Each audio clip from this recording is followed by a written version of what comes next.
사도행전 오늘 13장 오늘 본문의 내용은 그동안 사도행전이 보여줬던 기적과는 조금 더 또 다른 차원의 기적이 우리 가운데 펼쳐집니다.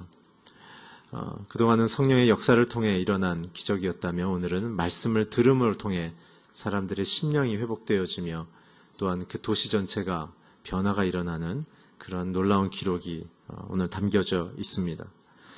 기독교의 핵심은 말씀입니다. 많은 다른 종교는 깨달음이나 체험이나 혹은 자신의 의의 행함을 통해 자신이 갖고 있는 주장들을 펼치지만 기독교는 인간들로부터 나오지 않은 하나님께로부터 주어진 말씀이 핵심이며 가장 큰 차별성인 것입니다. 말씀은 성경에서 생명이라고 얘기했습니다. 그래서 말씀을 통해 성경 가운데 커다란 두 가지의 역사가 우리 가운데 주어지는데 첫 번째는 창조입니다. 창세기 1장에 보면 어떠한 인간의 어떠한 피조물들의 노력도 없이 하나님의 말씀 한마디로 모든 자원의 요소부터 창조가 됐으며 그것이 구조물을 이루고 역학관계를 이루면서 균형과 비례, 대칭과 모든 자연 만물의 질서들이 잡히는 창조의 신비가 주어졌습니다. 두 번째는 무엇이냐면 부활입니다. 죽음을 건너설 수 있는 사람은 역사상 아무도 없었습니다. 태어나면 죽는 것이 순리의 방향이라고 성경도 얘기하고 있고 자연계도 얘기하고 있습니다. 그러나 하나님이 말씀하시면 그 방향이 역행할 수 있는 자연 만물과 법칙을 통치하시는 하나님의 그 말씀이 드러나고 있는 것이죠. 결국 그래서 말씀은 생명이고 그 생명 안에의 역할은 창조와 부활입니다. 오늘 그것을 저와 여러분이 받았습니다. 그것이 저와 여러분 안에 일어나게끔 하나님은 오늘도 간절히 우리를 찾으시며 말씀하고 계십니다. 그래서 우리는 말씀을 대할 때마다 무엇을 발견해야 건강하며 정상적인 신앙생활을 하고 있는 것이냐면 하나님이 누구이신지를 정확하게 인격적으로 만나고 고백하고 있어야 합니다. 하나님은 여러분에게 누구십니까? 오늘날 기독교는 하나님은 모든 사람들의 필요를 채우시는 마치 헬프데스크와 같은 역할로 이해를 시키고 있습니다. 자신의 아픔을 해결하는 자, 자신의 결핍을 채워주는 자, 자신의 억울함을 이해해주며 그분을 대신 징벌해주는 자. 그러나 정확하게 얘기하면 그것은 옳지 않습니다. 진짜 하나님이 누구신지를 우리가 그분을 권위 있게 받아들이도록 성경은 끊임없이 얘기하십니다. 그래서 창세기부터 계시록까지 보게 되면 하나님은 우리에게 끊임없이 말씀하시고 우리는 그것을 듣게 성경은 방향이 결정되어 있는데 굉장히 놀라운 사실은 그 말씀을 듣고 받아들이며 거하는 자가 복되다라고 성경은 얘기하고 있습니다. 왜냐하면 하나님은 창조자시고 통치자시고 구원과 심판자이시기 때문에 그분의 뜻을 기쁘게 여기는 자들은 역사 속에서 하나님의 영광을 드러내는 주인공으로 설 뿐만 아니라 시대의 악함과 구조적인 악으로 다가오는 인생의 이 함정과 위협들을 하나님의 거룩한 자녀됨을 통해 보호받고 피해갈 수 있는 위대한 역사를 경험하게 되기 때문에 그렇습니다. 오늘 그래서 성경은 끊임없이 우리에게 한 가지를 요구하고 있다면 너희가 나의 말을 듣고 있는가를 한 가지를 하나님은 요구하고 계시지 구원에 관하여 우리에게 어떠한 순종의 내용으로 하나님의 역사를 이루기 위하여 어떠한 우리의 협력을 요청하시지는 않습니다. 하나님이 온전히 우리에게 말씀을 주시는 이유는 저와 여러분이 범사에 잘되고 강건하게 되기를 원하시기 때문에 말씀하고 계십니다. 오늘 저와 여러분이 다시 말씀으로 돌아가길 주의 이름으로 축복합니다. 우리를 살리기를 원하시는 그 말씀을 소중히 여기지 않는 자들의 심경 속에는 하나님을 하나님되게 여기지 않는 자기 스스로가 왕되며 주인됨을 주장하고 있기 때문에 하나님의 통치에 손이 벗겨져 있고 하나님의 위로와 승리의 약속이 벗겨져 있기 때문에 우리의 실력대로 살아가는 현실을 경험하게 됩니다. 그렇기 때문에 저와 여러분은 고통 속에 있는 것입니다.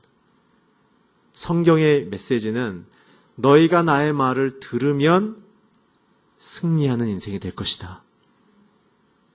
오늘 그것을 받아들이는 데는 믿음이 필요합니다. 믿음은 무엇입니까? 내가 원하는 것을 주신 하나님을 만나겠다는 것이 믿음이 아니라 자기의 목숨을 버리기까지 나를 사랑하시는, 이해할 수 없고 감당할 수 없는 그 하나님의 사랑을 인정하는 것이 믿음입니다. 오늘 저와 여러분의 인생 속에 하나님을 인격적으로 만나며 돌아가는 역사가 있기를 주의 이름으로 축복합니다. 그것이 우리를 향한 메시지입니다. 그래서 사도행전은 이 말씀이라는 코드로 해석을 다시 한번 하면 이러한 두 가지 영역으로 구성되어 있습니다. 첫째는 하나님과 우리와의 관계 회복입니다. 다시 하나님과의 우리의 관계가 재창조가 되는 것이죠. 두 번째는 무엇입니까? 예수의 부활을 받아들이는 그 구원의 능력을 경험하는 믿음으로 경험될 수 있습니다. 오늘 그래서 이 말씀을 통하여 저는 우리를 살리고 우리를 회복시키는 하나님의 말씀이 오늘 본문 가운데 사울과 바나바를 통해 어떻게 이 도시에 주어졌길래 이러한 소동과 난리가 벌어졌는지를 크게 두 가지의 내용으로 대비하고 우리가 그 복으로 들어가는 아름다운 믿음의 간구가 있는 오늘 예배가 되기를 바랍니다. 오늘 본문 42절부터 45절을 먼저 함께 읽어주십시오. 시작.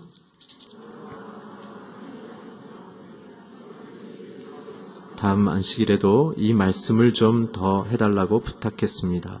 집회가 다 끝난 후 많은 유대 사람들과 유대교로 개종한 경건한 사람들이 바울과 바나바를 따라갔습니다.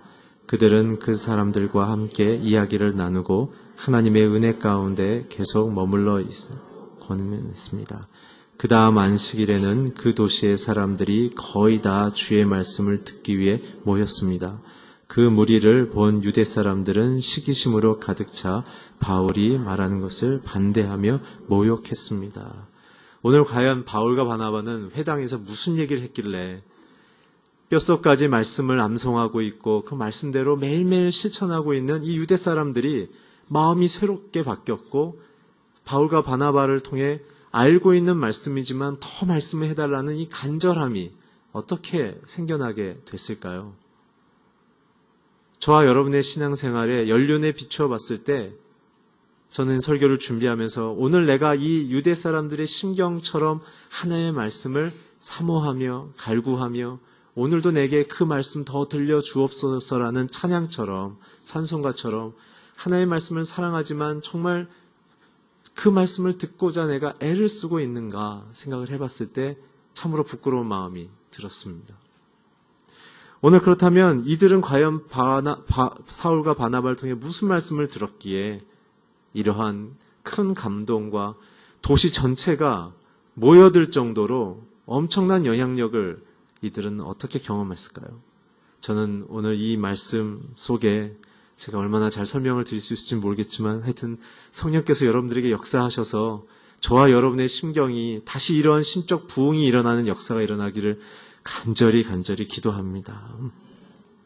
제가 축복할 수가 없어서 저도 대상이 되기 때문에 그렇다면은 그 사울이 했던 설교를 오늘 잠깐 좀 정리를 해봤으면 좋겠습니다. 오늘 우리가 읽지 않았지만 17절부터 39절까지의 말씀인데 간략하게 좀 보도록 하겠습니다. 첫째는 17절부터 20절의 말씀입니다. 자막을 통해 읽어주십시오. 시작. 이스라엘 백성의 하나님께서는 온 조상들을 선택하셔서 이 민족이 이집트 땅에 산 동안 큰 민족이 되게 하시고 큰 권능으로 그들을 그 나라에서 이끌어내셨습니다. 광야에서 40년 동안 그들의 소행을 참으시고 가나안 땅에 7민족을 멸하셔서 그 땅을 이스라엘 백성의 유업으로 주셨습니다. 이 모든 일은 450년에 걸쳐 일어났습니다. 그 뒤 하나님께서는 그들에게 예언자 사무엘 시대까지 사사들을 세워주셨습니다. 첫 번째는 무엇이냐면 이스라엘의 민족의 하나님이 아버지가 되어주셨다라는 사실이에요. 잘 아시는 것처럼 이스라엘은 노예였지 않습니까? 아무도 그 민족을 귀히 여기지 않았습니다. 그러나 버려진 것 같은 인생을 사는 이스라엘을 하나님은 아버지로 그들에게 나타나셨다는 사실입니다. 두 번째는 무엇이냐면 이스라엘 민족 속에 자신들의 힘으로 감당할 수 없는 민족적인 부흥이 일어났다는 거죠. 숫자의 부흥입니다. 원래 노예들은 지배계층들이 숫자를 조절하죠. 힘이 더 세워지면 구테타가 일어날까 봐. 그렇지만 바로가 조절해도 음식을 끊어도 가혹한 고문과 일을 시켜도 그들의 민족은 점점 불어났다는 사실입니다.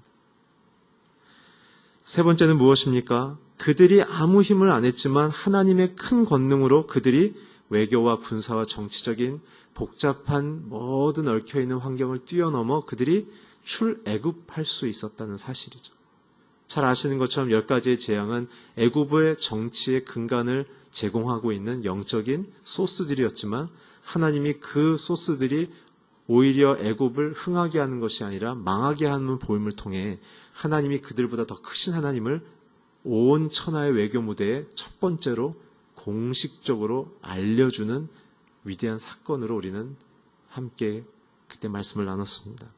그리고 그렇게 불러준 하나님이지만 40년 동안 하나님을 원망하며 의지하지 않고 약속을 받았으나 의심하는 세대로 살았지만 하나님은 그들을 참고 또 참아 약속의 땅으로 종국적으로 인도해 주시는 그 신실한 하나님으로 드러났고 그 땅을 진짜 강한 민족들을 내치시고 그 땅을 나눠주는 하나님의 언약의 성취를 그들에게 보여주셨죠. 이 첫 번째 단락을 통해서 사도 사울은 우리에게 던져주는 메시지는 무엇이냐면 하나님이 죄인된 우리에게 아버지로 관계를 열어주셨다는 사실입니다. 오늘 정말 저와 여러분의 마음에 심적 부흥이 일어나는 첫 번째 단계는 저와 여러분이 죄인됨을 하나님 아니고서는 살아날 수 없었음을 우리가 다시 한번 기억하며 하나님께 감사하는 마음으로 돌아가는 것으로 시작합니다. 굉장히 위대한 메시지는 하나님이 우리를 관계하심을 통해 실력도 없고 주목받지도 못하고 경제적인 자산도 없고 사회 정치적인 명망도 없지만 하나님께 부름받은 자녀로 서는 순간 그들에게 세상을 변화시키는 사명이 주어졌다는 거예요. 비전은 어디서부터 오는가? 하나님께로부터 옵니다. 내가 왜 살아야 되는지의 이유가 어디서부터 오는가? 하나님께로부터 옵니다. 내가 갖고 있고 내가 펼칠 수 있는 선택할 수 있는 가능성이 아니라 오늘 나를 죄에서 건지시고 하나님의 아들과 딸로 삼아주셨고 그래서 이젠 세상 가운데 세우셔서 하나님의 하나님됨을 드러내시기 위하여 그 약속의 땅으로 밀어넣으시는 그 하나님. 오늘 이 얘기를 듣는 유대의 사람들은 로마의 섭정 속에 있었고 피지배계층 속에 있었고 민족적 자존심과 신앙의 자존심이 전부나 무너져 있었고 이 어려운 상황 속에 빛과 희망을 줘야 되는 정치, 종교 지도자들은 오히려 더 타락한 절망스러운 상황 속에 사울의 메시지를 듣는 순간 그들이 자신들에게 보여주고 깨닫게 하는 리더들의 원망하는 마음이 벗겨지고 자신의 진짜 하나님 앞에서의 부름과 소명을 깨닫는 말씀으로 돌아갔다는 사실입니다. 오늘 저와 여러분이 버려야 될 것은 매너리즘과 우리가 갖고 있는 이 익숙한 교회 문화의 한계인 것이죠. 하나님을 우린 붙잡아야 합니다. 우리가 오늘이 교회에 있기 때문에 기쁘고 자랑스러울 수 있지만 그러나 그것이 우리의 부르심의 목표가 아닙니다. 우리를 부르시고 우리를 구원하시고 우리의 실력과 형편을 뛰어넘는 위대한 사명을 부으시며 이끄시며 그렇게 행하실 그 하나님의 위대한 부름 앞에 우리는 가슴이 다시 뛰어야 합니다. 우리가 그 매너리즘에서 깨어나야 합니다. 그게 첫 번째 말씀 속에 유대 사람들의 마음을 뒤흔든 하나님의 말씀의 기적이었습니다. 나를 죄에서 부르신 하나님의 그 구원의 기적, 그리고 나의 실력을 뛰어넘어 이 세상에 하나님이 누구이신지를 보이라고 말씀하시는 그 위대한 사명의 기적 앞으로 우리는 돌아가야 합니다. 오늘 우리가 말씀을 듣고 큐티하며 가족들과 함께 기도하며 살아가는 그 모든 열매의 정점은 나를 살리신 하나님께 감사하며 나의 인생, 나의 가정, 나의 자녀를 통해 하나님 무엇을 이룰 것인가에 대한 건 사명의 가슴이 뛰어야 합니다. 다시 그 말씀의 기적이 저와 여러분 앞에 임하기를 주의 이름으로 축원합니다. 그래서 이 말씀을 들었을 때 아마 이들은 출애굽 당시에 첫 번째로 주셨던 이 말씀의 이 기적들, 구원의 기적과 사명의 기적을 주셨던 하나님의 그 첫 음성을 기억했을 것입니다. 우리 출애굽기 19장 3절부터 12절인데요. 먼저 3, 4절을 같이 읽겠습니다. 시작. 그때 모세가 하나님께 올라갔습니다. 그러자 여호와께서는 산에서 모세를 부르시며 말씀하셨습니다. 너는 야곱의 집에서 말고 이스라엘 자손에게 말하여라. 내가 이집트 사람에게 행한 일을 너희가 직접 보았고 독수리 날개를 얹어 나르듯 내가 너희를 내게로 데려온 것을 보았다. 너희들의 이제부터 인생은 너희들의 인생의 주도권은 이제 나한테 있다 그 얘기입니다. 오늘 우리 가운데 하나님의 말씀을 받기에 두려워하는 마음은 무엇입니까? 예수님이 말씀하신 것처럼 우리의 마음이 길가 같은 마음, 돌과 같은 마음, 엉겅퀴가 같은 나 있는 마음처럼 하나님의 말씀이 뿌려지고는 있지만 우리가 그것을 받아들이는 심경이 하나님이 우리를 기르시고 우리를 변화시키시고 그 약속 가운데 우리를 이끄실 것을 소망하는 마음이 없기 때문에 우리는 우리의 의지와 경험대로 선택하며 결정하는 그러한 인생 속의 방황을 우리는 살고 있지 않습니까? 그러나 오늘 하나님 이스라엘에게 얘기하신 첫 번째 말씀은 이제 너희들의 인생의 주도권은 너에게 있지 않고 내게 있다 그 얘기입니다. 말씀을 받는 자들의 심경은 내 인생의 결정권이 하나님께 있으니 말씀하소서. 그 심경으로 들었을 때 온 우주를 통치하시고 세계를 다스리신 하나님이 오늘 내 인생 가운데 그 사명, 그 역사, 그 기적을 북구어주기 시작하십니다. 오늘 내 인생의 주인됨을 하나님으로 고백하시기를 주의 이름으로 축원합니다. 5절, 6절을 계속해서 읽겠습니다. 시작. 그러니 이제 너희가 내게 온전히 순종하고 내 언약을 지키면 너희는 모든 민족들 가운데서 특별한 내 보물이 될 것이다. 온 땅이 다 내 것이지만 너희는 내게 제사장 나라 거룩한 민족이 될 것이다. 너는 이 말을 이스라엘 백성에게 전하여라. 언약을 지키면 너희들이 이제 사람들의 소유가 되는 게 아니라 내 사람이 된다라는 겁니다. 우리는 누구를 만나느냐에 따라 우리의 인생은 결정됩니다. 우리가 하나님을 만난다면, 하나님과 함께 거한다면 우리는 하나님과 같은 생각을 하게 되는 것입니다. 하나님과 같은 꿈을 꾸기 시작합니다. 그것이 우리 안에 들어와서 움직이기 시작하면 그 말씀이 우리 가운데 역사하사 우리는 이제 하나님이 계획하고 꿈꾸시는 우리에게 맡겨진 사명의 영향력을 세상에 드러낼 수 있게 됩니다. 오늘 그것이 우리의 마음에 다시 불타오르기 시작해야 합니다. 우리는 헌금하면 교회가 하겠지 이런 생각을 합니다. 내가 아니면 우리 순장님이 하겠지 이런 생각을 합니다. 그런 사람에게는 하나님이 가까이 하시지 않는다고 성경이 말씀하고 있습니다. 오늘날에는 많은 사람들이 기독교적인 문화는 받아들이지만 진짜 하나님을 받아들이고 있는가? 그것이 저와 여러분이 말씀을 대하는 태도에서 점검해야 되는 것이죠. 7절을 같이 읽겠습니다. 시작. 모세가 돌아가 백성의 장로들을 불러놓고 여호와께서 그의 말하라고 명령하신 모든 말씀을 그들 앞에 풀어놓았습니다. 말씀 받은 자들, 성도들의 삶의 내용은 무엇이냐면 들은 대로 전하는 거예요. 전한 내용에 대해서 사람들이 어떤 반응을 펼치에 대해서 그건 우리의 책임이 아니에요. 오늘 본문에서도 사울과 바나바는 복음을 전했지만 한쪽에서는 불타오르는 부흥을 경험했고 기득권인 타락한 종교 지도자들과 정치 지도자들은 자신들의 힘이 약화되는 것을 견제하기 위해서 그 지역사회의 이 게이트 퍼슨들을 불러서 그들을 정치적으로 압박을 줘서 내쫓는 일들을 감행하죠. 그랬을 때 어떻게 합니까? 예수님이 가르쳐 주신 대로 너희들을 문전에서 받아들이지 않는 자들에게는 신발에 묻은 흙도 털고 돌아서라. 그것은 삐져서 돌아서는 게 아니라 복음을 받아들이지 않음을 통하여 그들을 원망하거나 정죄하지 말고 성령이 그에게 역사하실 것을 온전히 다 맡기고 너희들의 역할은 거기까지니 하나님을 의지하는 마음으로 기쁨으로 돌아서라 얘기입니다. 그래서 오늘 마지막 52절에 보면 그들 사울과 바나바가 기쁨과 성령으로 충만하게 그 거절을 받아들이는 역사가 일어나는 것이죠. 신앙은 저와 여러분의 자존심을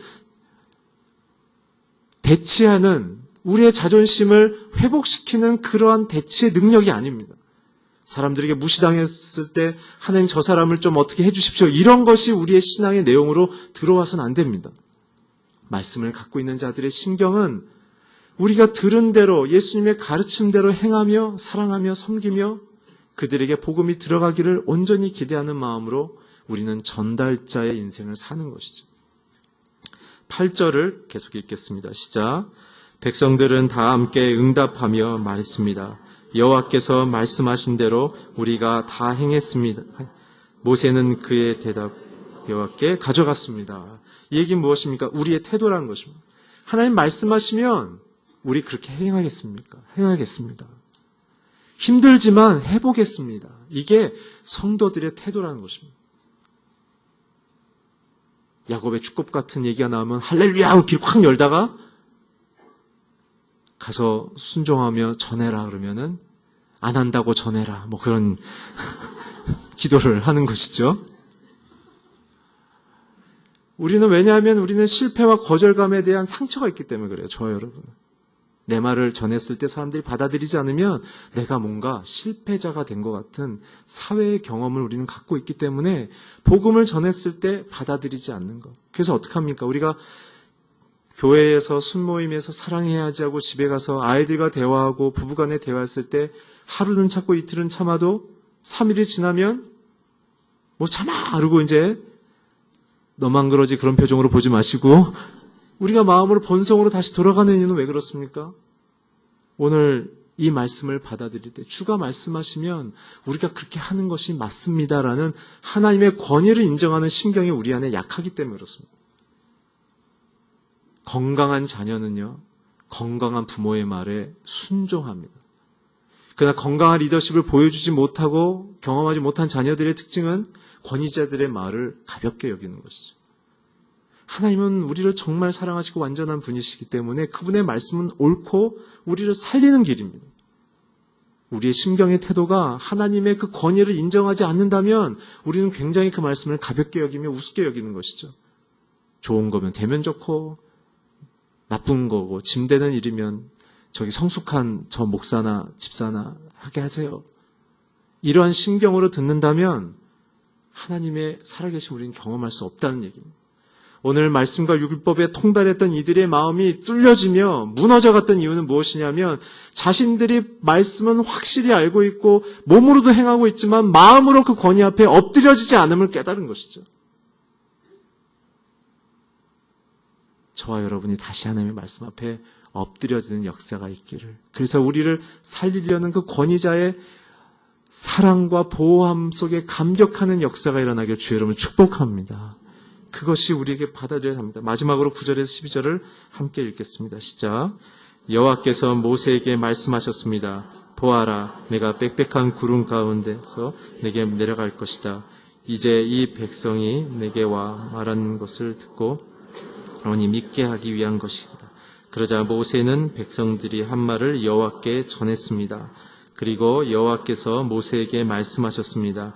백성들에게 가서 오늘과 내일 그들을 거룩하게 하여라.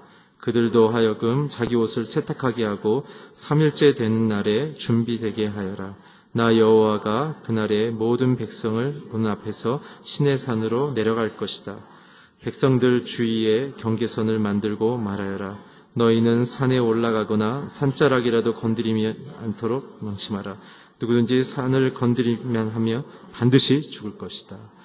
하나님이 거룩하시기 때문에 우리에게 주어진 이제 성도의 실천, 우리의 마음과 영혼을 하나님처럼 바꿔가라. 깨끗하게 해라. 그래서 어떻게 해요? 광야에 물이 어디 있었겠어요? 그런데도 옷을 빨라는 거예요. 그 얘기는 뭐예요? 마실 물도 없지만 그러나 너희들이 정결과 거룩만큼 중요한 게 없다 그거예요.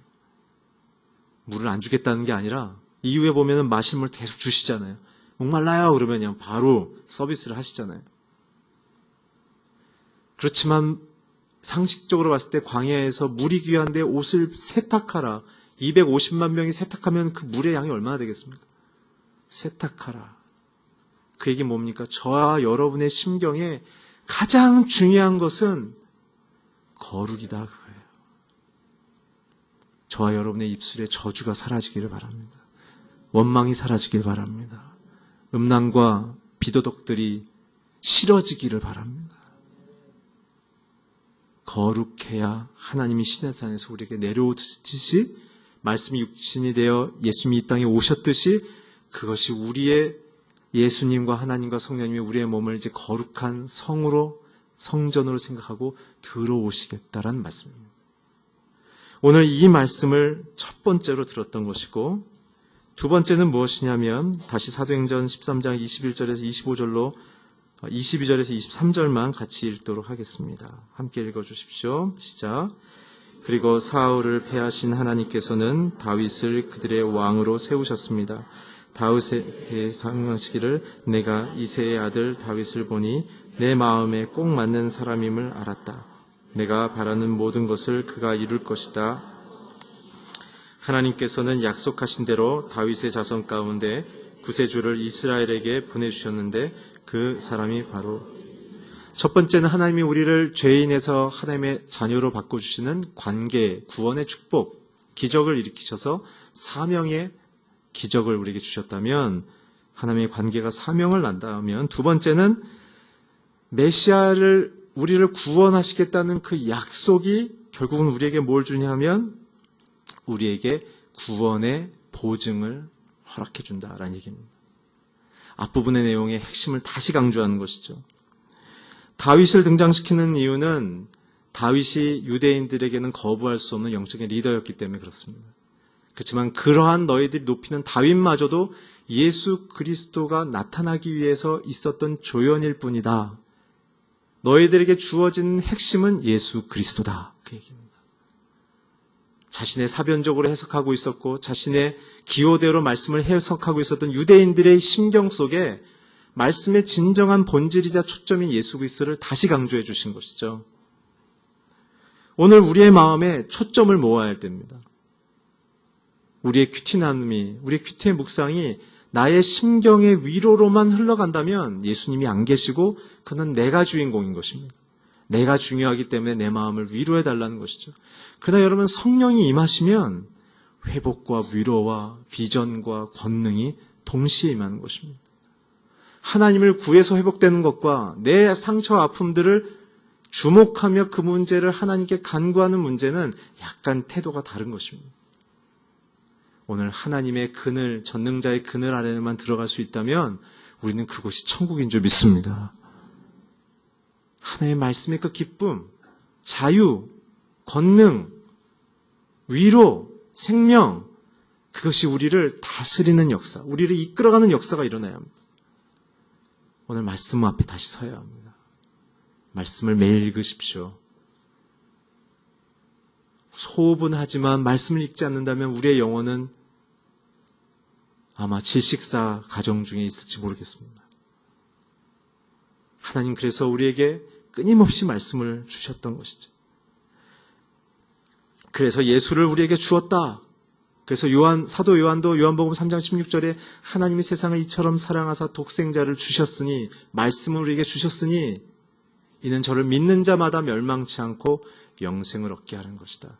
말씀과 믿음의 구조 속에 우리는 예수님을 만나며 구원의 실제를 경험하는 것입니다. 말씀이 저와 여러분 안에 씨로 있어야 합니다. 그래야 자랍니다. 이것이 바로 하나님이 우리에게 말씀하시는 것이죠. 이 부분에 대한 말씀을 우리가 어떻게 마음속에서 자라나게 하며 기를 것인가에 대한 부분은 사도 바울이 갈라디아서 2장 20절에서 우리에게 굉장히 핵심 요약을 하며 우리가 말씀 앞에 어떻게 살아가야 될 것인지, 말씀을 어떻게 받아야 될 것인지 핵심 요약을 해줬습니다. 갈라디아서 2장 20절을 우리가 잘 다 아시지만 같이 읽겠습니다. 시작. 나는 그리스도와 함께 십자가에 못 박혀 죽었습니다. 그러므로 이제 더 이상 내가 사는 것이 아니라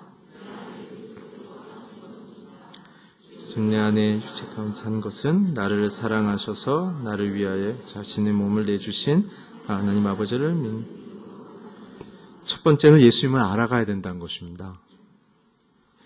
내가 그리스도와 함께 십자가에 못 박혔다. 그 얘기는 무엇입니까? 예수님이 누군지를 고백해야 된다는 얘기입니다. 이전까지는 나 혼자 살았다면 이제 내가 사는 삶의 정체성, 내가 독수리가 새끼를 등에 업고 날아오르듯이 얘기하시면서 너희들의 삶의 주도권이 이제 내게 있다 말씀하신 것처럼 사도 바울도 이제 그것을 자기가 몸소 경험한 체험은 무엇이냐면 예수님을 바라보니까 내가 누군지를 알겠습니다 라고 얘기하는 거예요. 앞부분 얘기했기 때문에 짧게 요약합니다. 내가 십자가에 못 박힌 죄인이라는 사실을 발견했습니다. 그렇기 때문에 예수님 없이는 내가 살아갈 수 없는 존재임을 내가 깨달았습니다. 그래서 예수님은 나의 구세주이고 나의 구원자이십니다. 이 고백이 우리 안에서 터져나와야 합니다. 그래야 말씀이 우리 안에 워킹하기 시작합니다. 내 마음속에 예수님의 용서와 죄사함이 필요한 가난한 마음으로 돌아가야 말씀이 내 안에 주어지기 시작합니다. 그래서 예수님께서도 마태복음 5장 8절에 보면 마음이 가난한 자가 천국을 소유할 거라고 말씀하셨던 것입니다. 사도 바울은 우리에게 첫 번째 권면하는 것은 우리의 마음이 그리스도가 누군지를 알아감으로 고백해야 한다. 두 번째는 무엇입니까? 그런즉 이제 내가 산 것이 아니요 오직 내 안에 예수께서 사신 것이다. 이제부터 우리가 지나가는 모든 삶의 시간은 예수 안에서의 성장의 단계이다라는 것입니다. 여러분들은 예수님 안에 성장하고 계십니까? 아니면 혼자 고아처럼 광야를 걷고 계십니까? 사도 바울은 자신의 열심이 얼마나 하나님 없이 살아온 삶인지를 깨닫고 이제는 내가 죽고 예수님이 산 것입니다 라는 갈라디아서의 핵심 정신을 여기서 선포하는 것이죠. 그 고백의 시작은 내 죽음이 예수님으로 인하여 해결됐습니다 라는 말씀의 그 약속, 구약의 내내 주어지는 그 말씀은 메시아가 올 것이다고, 신약은 메시아가 왔으니 너희가 구원을 받았다라는 메시지 아니겠습니까? 오늘 우리가 말씀이 내 안에 이루어지려면 그 큰 축이 우리 안에 기둥처럼 박혀야 합니다. 이것은 관념이나 자기의 감정의 해소에 대한 차원의 문제가 아니라 정말 뼛속 깊이 있는, 내 영혼 깊이 있는 그 문제, 그 죄의식으로부터 나는 하나님 앞에 이 아들 예수의 십자가로 인하여 죄 용서를 받았다는 축제의 고백과 기쁨이 있는가라는 것입니다. 교회를 오래 다녔기 때문에 씻겨질 거라고 생각하지 마십시오. 저와 여러분의 심경 가운데 이 예수님 앞에 그 험한 십자가를 붙잡고 날마다 예수님 아니면 내가 살아갈 수 없다는 그 심경이 있지 않는 한 우리는 말씀을 아직 직면하지 않은 상태가 되는 것입니다. 그렇다고 오해하지 마십시오. 어떤 은사를 경험해야 된다거나 어떤 초월적인 상황을 경험해야 된다는 것이 아닙니다. 어떤 분은 그런 체험이 필요한 분도 있습니다. 그러나 대부분의 사람들은 가랑비에 옷 젖듯이 내 심경이 점점 녹아지고 깨끗해지고 벗겨지고 변화되는 과정을 돌아봤을 때 주께서 내게 하셨구나 라는 고백이 있어야 된다는 말씀입니다. 그래서 십자가를 통해 내가 진짜 하나님과 하나 되며 내가 순종하고 있는가? 순종하고 있는가? 내가 죽고 하나님이 내 권위자임을 받아들이는 자들은 말씀을 따라 기쁨으로 순종하는 자들입니다. 고민을 많이 하는 사람들은 아직 아닌 것이죠. 고민이 돼도 순종하는 것입니다. 마지막 이런 얘기를 합니다. 이제 내가 육체 가운데 사는 것은 나를 사랑하사 자기 몸을 버리신 예수를 위해 사는 것이다. 세 번째는 예수를 닮아가는 삶입니다. 첫째는 예수를 알아가는 삶이고, 둘째는 예수 안에서 성장하는 삶이며, 셋째는 예수를 닮아가는 삶입니다. 시편 1편 2절에 3절에 보면 이렇게 얘기 나오고 있죠. 복 있는 자는 여호와의 율법을 사랑하고 주야로 묵상하는 자인데 그는 시냇가에 심기운 나무가 철마다 열매를 맺는 자와 같이 모든 일이 잘 될 것이다. 말씀 속에 거하고 말씀을 사모하는 자, 하나님의 그 권위를, 하나님의 약속을 따라 살기를 결정하는 그 자, 그들의 심경 속에서는 하나님의 동행과 영광이 주어진다는 사실입니다. 이게 바로 말씀을 받아들이는 저와 여러분을 향한 사도 바울의 가이드인 것이죠. 마지막으로 47절부터 52절을 함께 읽고 설교를 마치겠습니다. 함께 읽겠습니다.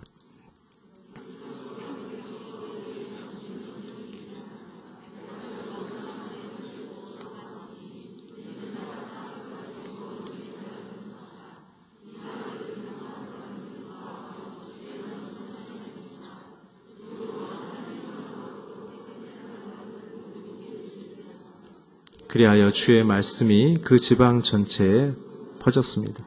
그러나 유대 사람들은 경건한 귀부인들과 그 도시의 지도자들을 선동해 바울과 바나바를 핍박하고 결국 그 지방에서 그들을 강제로 내쫓았습니다.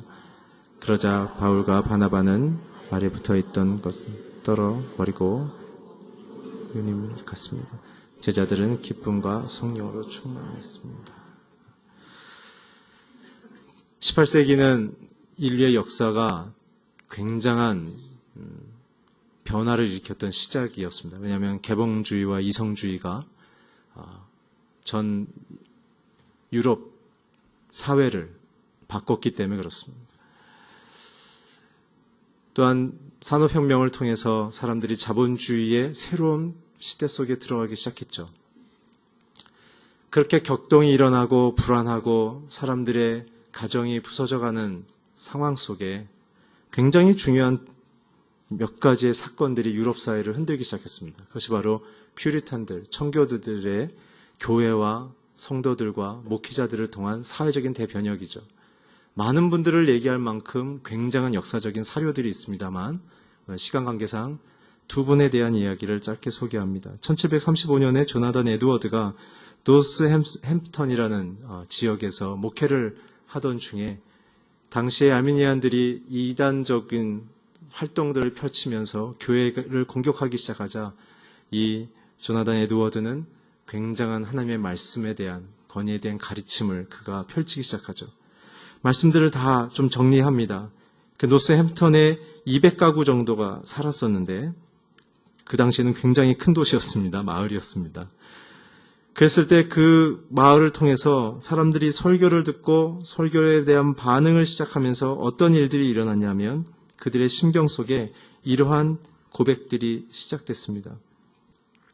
우리의 공적인 모임은 아름다웠습니다. 회중은 하나님의 예배 가운데 살아 있었으며 저마다 진지하게 공예배에 참석했고 모든 청중들이 목회자 입에서 나오는 말씀을 열심히 흡수했습니다. 말씀이 전파될 때마다 사람들은 눈물을 흘리곤 했습니다. 어떤 사람들은 회한과 비탄의 눈물을 흘렸고 어떤 사람들은 이웃 영혼에 대한 연민과 걱정으로 울었습니다. 어떤 사람들은 기쁨이 충만해서 울었고 어떤 사람들은 주의 사랑에 감격하여 울고 다른 사람들은 불쌍한 영혼을 생각하며 한없이 울었습니다. 찬양은 더욱 뜨거웠으며 기도가 살아나기 시작했습니다. 사람들이 모이면 영적인 즐거움을 이야기하느라 시간 가는 줄 몰랐습니다. 교회 안에 이렇게 변화가 시작되면서 굉장히 놀라운 사실은 그 뉴햄스턴 도시가 이렇게 변하기 시작합니다. 복음의 영향력으로 밤거리를 떠돌아다니던 청소년들은 가정으로 돌아갔습니다. 사람들이 모이면 자연스럽게 나돌던 음란패설과 음주문화는 사라졌습니다.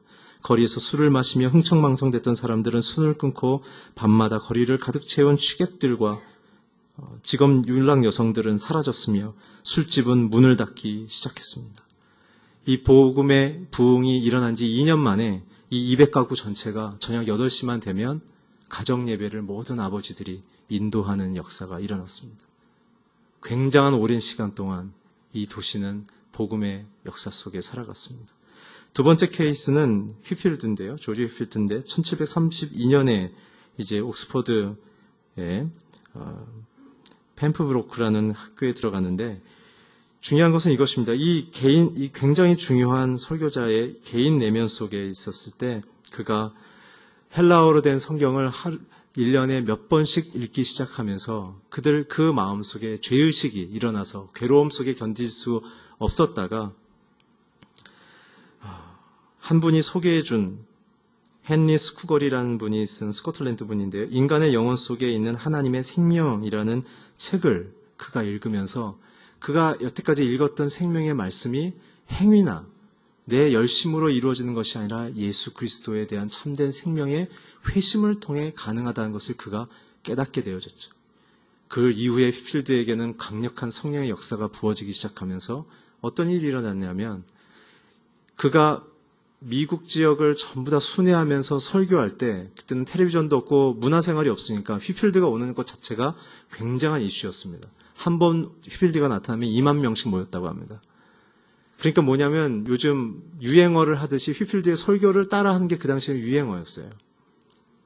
그래서 역사적인 내용을 하나 보면 휘필드가 방문하게 된 잉글랜드 지역, 뉴 잉글랜드 지역의 어느 술집에 남자들이 가득 모여서 내일 휘필드가 온다며 막 떠들고 놀다가 그 술집 주인이 휘필드 성대묘사의 달인이었답니다. 아무개 휘필드 성대묘사 좀 해보지. 그 당시에 휘필드가 굉장히 열정적으로 설교했던 게 선한 목자 요한복음 15장인데 그걸 다 사람들이 알 정도로 굉장히 펴져 있었던 설교입니다. 그 술집 주인이 담 위에 올라와서 발을 구르면서 조용히 시키고 휘필드의 목소리 톤으로 선한 목자를 시작했습니다. 사람들은 박장대소하며 조롱하며 웃음거리로 그 설교를 들었지만 20분이 지나자 그 설교가 마친 이후에 그 술집에 성령이 임해서 그날 밤에 술에 취한 사람들이 성령 체험을 하고 그 다음날 그 술집이 교회로 바뀌었습니다. 청교도들의 시대에 불었던 성령의 바람은 오늘도 불고 있습니다. 오늘 저와 여러분의 10년과 가정 안에 이 역사가 일어나길 주의 이름으로 축원합니다. 오늘 이 말씀을 우리가 이렇게 받아들여야 합니다. 우리의 심경이 딱딱하고 굳어져 있어서 그런 것이지 하나님의 말씀은 오늘도 살아 역사하고 운행하고 계십니다. 오늘 말씀을 마무리합니다. 그래서 우리는 어떻게 해야 합니까? 우리는 예수 그리스도의 말씀의 본질로 돌아가야 합니다. 하나님이 내게 누구신 자를 고백해야 합니다. 그래서 우리의 삶의 영향력이 그리스도의 사랑으로 드러나야 합니다. 오늘 저와 여러분의 인생 속에 이 역사가 일어나고 가정이 그래서 회복되어지고 그래서 저와 여러분들이 가는 곳마다 차고 흘러넘치는 이 성령의 능력을 통해 지역 사회가 그리스도를 우리를 통해 보는 역사가 일어나기를 주의 이름으로 축원합니다. 기도하겠습니다. 하나님, 우리 모든 성도님들 10년과 가정 속에 말씀의 부흥이 있게 하여 주시옵소서. 기적이 일어나게 하여 주시옵소서. 머물러 있고 무너져 있고 주저앉아 있지 않게 하여 주시고 시대와 역사를 움직이시며 변화시키시는 하나님의 그 말씀의 권능으로 우리를 새롭게 하여 주시옵소서. 예수님의 이름으로 기도했습니다.